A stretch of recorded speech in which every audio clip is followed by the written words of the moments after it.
پھر تم اس کے بعد عہد سے پھر گئے،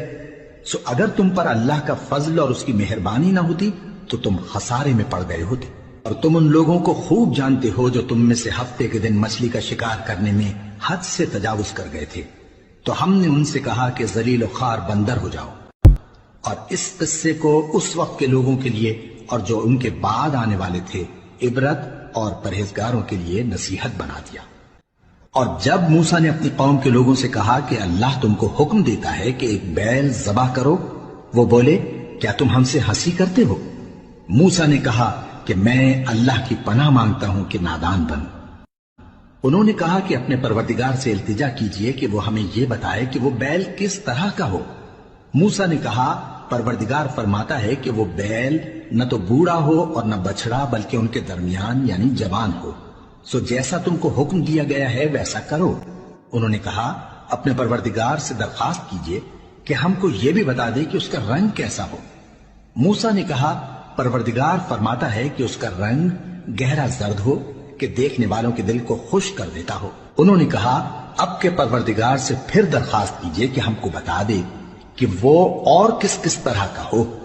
کیونکہ بہت سے بیل ہمیں ایک دوسرے کے مشابہ معلوم ہوتے ہیں،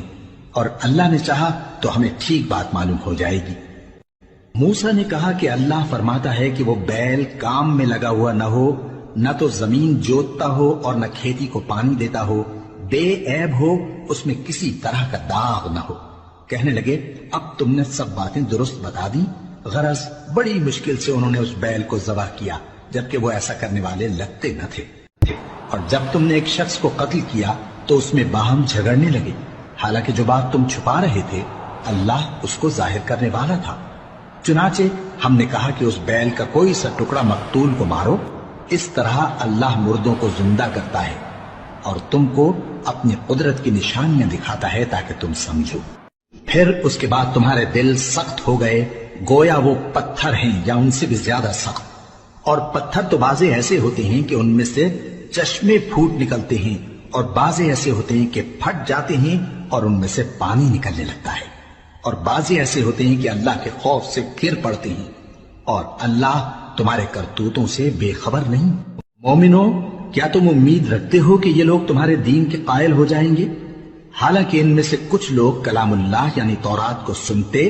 پھر اس کے سمجھ لینے کے بعد اس کو جان بوجھ کر بدل دیتے رہے ہیں،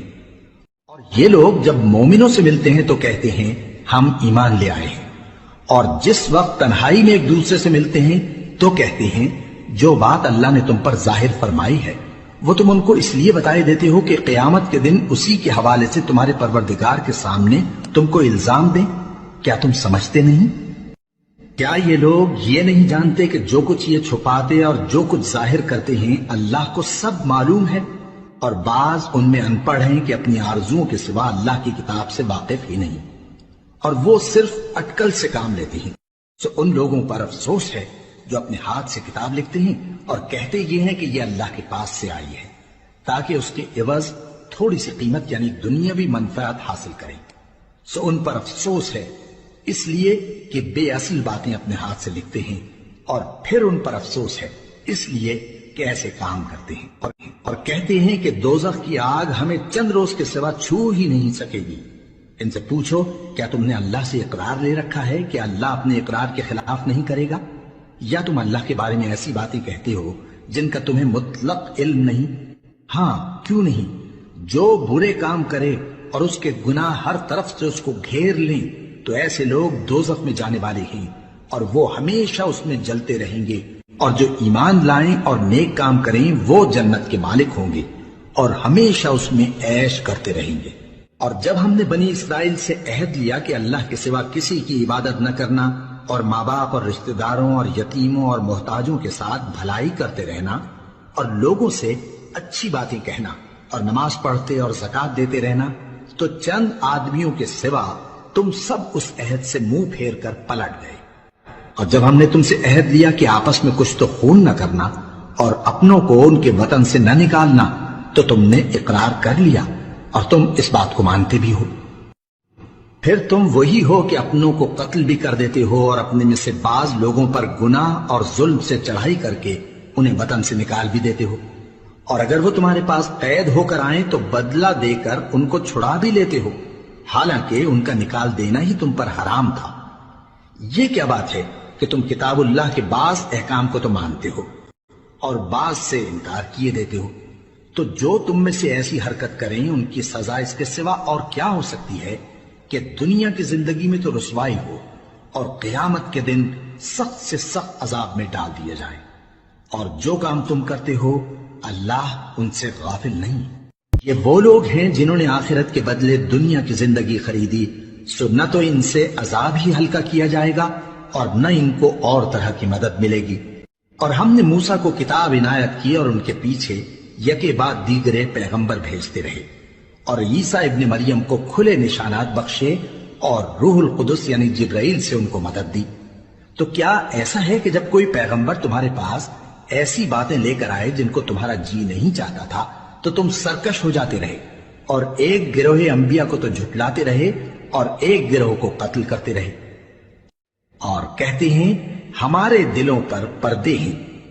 نہیں، بلکہ اللہ نے ان کے کفر کے سبب ان پر لعنت کر رکھی ہے،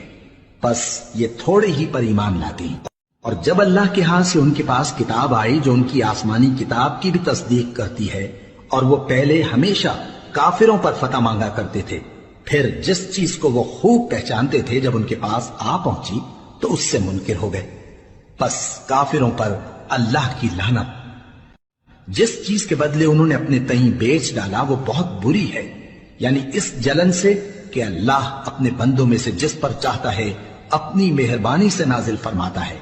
اللہ کی نازل کی ہوئی کتاب سے کفر کرنے لگے تو وہ اس کے غضب بالائے غضب میں مبتلا ہو گئے، اور کافروں کے لیے ذلیل کرنے والا عذاب ہے۔